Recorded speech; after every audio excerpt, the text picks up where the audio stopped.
Welcome to the MIAA virtual media day for basketball. We're joined by Lions women's head coach, Marianne Mitz. And Coach, let's talk first of all about coming out of last season. Obviously, there were some ups and downs last year for the program. Talk about some of the key replacements that you're going to have to try to find holes to fill this year coming into this season. Sure. Well, obviously last year was a disappointment. We had never been in those charted waters before, and it was hard to swallow. And as the head coach, you know, I had to make some changes, and I just felt that we weren't as competitive as we've always been in the MIAA. We had come off a tie for a fourth place finish in the league the year before, and in a matter of about 4 months, we went to the bottom. And the league is too tough to accept that. And so what we did is we added a new member to our staff, first of all, and Jamie Green, who played for us in our first 2 years here. She went out and hit the recruiting trails hard and did a nice job of recruiting. And we have 11 new players. And so I think that's where it starts. And then, you know, I think you bring that group together, and then you build something special for in the future.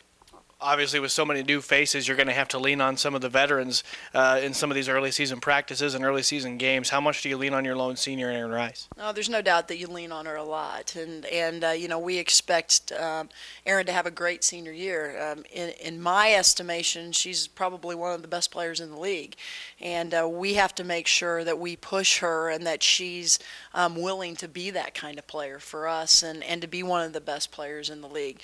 We're going to rely on her and Shatara Stone's experience. I mean, that's one thing this group will miss, is they won't have experience in the MIAA. They're going to have to experience it as we go and learn and kind of hiccup through it, and it can be a grind, and that's my biggest concern. So we'll rely heavily on both Aaron and Shatara quite a bit. Let's talk about some of the newcomers now, some names that maybe you think can make an immediate impact for you on the floor right off the bat. Well, for the first thing is our post game's a lot better. Shantae Clay, who played in the Big Ten at Minnesota, obviously has the credentials to be an impact player for us. We also were able to land Dominique Mosley, another Division I transfer, and she's a great power forward as well. So those two players in particular, and add them to Aaron Rice, our post game is probably the best it's been since I've gotten here.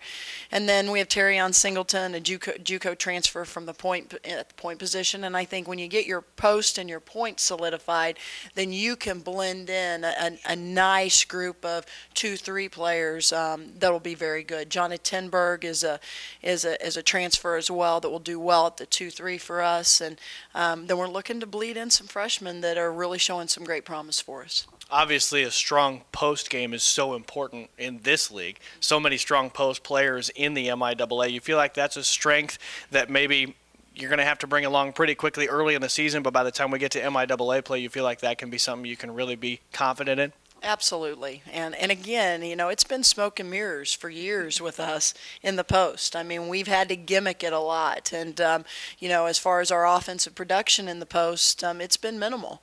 And so we're really excited about that. Working with our guards in order to get the ball into the post is the next step. And I think that that's something that we will rely heavily on. I think we'll rely very heavily on our defense like we always do. We try to turn our defense into offense on nearly every possession, and if we can do that, I think that you know, we'll be very competitive. Where are the concerns heading into the season? Well, obviously our experience or lack of. That's the first thing. And, you know, you try to incorporate practice sessions that are very intense, that have a lot of high-tempo involvement. But you can never prepare a group of young women for the MIAA until they go through it. And the fact of the matter is, it's the fact that when you look at our pod, I feel like we probably have the toughest schedule in Division II basketball. And when you have new players, they're okay with those couple big games, but then they want a breather. They want an easy game. And the biggest adjustment we've always had is in the MIAA, you never have an easy game, you know, upcoming. It's always one tough game after one tough game after one tough game. And in our pod this year, there is no doubt that will be our biggest challenge, is to attack this schedule in a way with 11 newcomers. Boy, that's not a very good mix in the same year. So that's our biggest challenge. Let's talk about the league a little bit more. Obviously, Emporia State, Washburn, they're going to be there. They're always there. They have been there for the last few years. Seems like there's been a wild card every year, and it's usually somebody different. Northwest a couple years ago. Truman's gotten better the last couple years. Who do you think is the favorite, and who do you think maybe is a sleeper? Well, we hope it's us. We hope we're the sleeper. And, finishing like we did last year, I mean, obviously people are not going to put us even probably in the mid section of this conference this year, and rightfully so. And so I think we have a group of young women that are anxious to surprise some people, and I see very good things from them up to this point. So we hope we're the sleeper. The Washburns and the Emporias, they're going to be up at the top. They always are. But it's that middle section that usually goes from 3 to 7 that I think has gotten a lot better. When you add Tahlequah to the mix, and when you add Central Oak to the mix, and you still have the likes of Pittsburgh State, I mean, you're talking high-quality teams that are, the MIAA was tough anyway.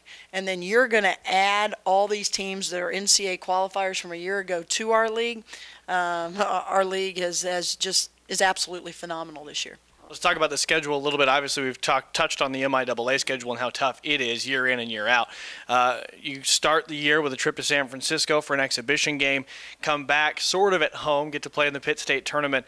What do you look to get out of those games and out of the rest of the non-conference schedule to prepare you for the grind that will be the MIAA schedule? Well, all of those games are on the road, and like you said, the two in Pittsburgh are 30 minutes away, but it's still on the road. I mean, you still have to prepare, you still have to get on the van, and you still have to go, and it's a different mentality. That trip out to San Francisco is just that. I mean, it's going to give us, with so many new players, it's going to give us an opportunity to go out on the road, spend 4 days together, get a lot of practice time in, get to play a D1 exhibition, which we like to do, and really mold our team on the road. And I think with girls in particular, it's important to get them out on the road, to have them not sleep in their own beds, to have them eat on the road, to have them practice in a new facility. You're not sure what the backdrop's going to be. All the things that could be a factor once games come around.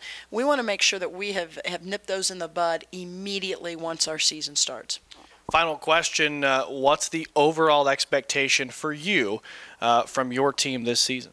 Well, I think that it's always the same goal for us. And, some people could look and say, Coach, why don't you ever say you're going to win it?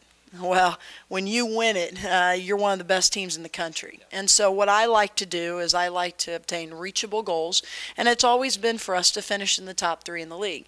When you finish in the top 3 in the league, you're in the top 6 in the region, you're probably in the top 10 in the nation, and you're doing some special things. And so that has always been our goal. I think with this group, you finish with a winning record and you finish in the top half of this league, then next year you lose one senior and you bring back the whole crew, and I think your goals are a little bit higher a year from now. Well, Coach, we appreciate the time. Best of luck this year. As we sit right now, we're within 2 weeks of the first game of the season. I can't believe it's that close. It's amazing. They bumped up that start time, and it just makes your practice sessions that more important. I mean, you have to be so efficient and effective. You have to get a lot accomplished, and we're just looking forward to it. Thanks a lot, Coach. Thank you.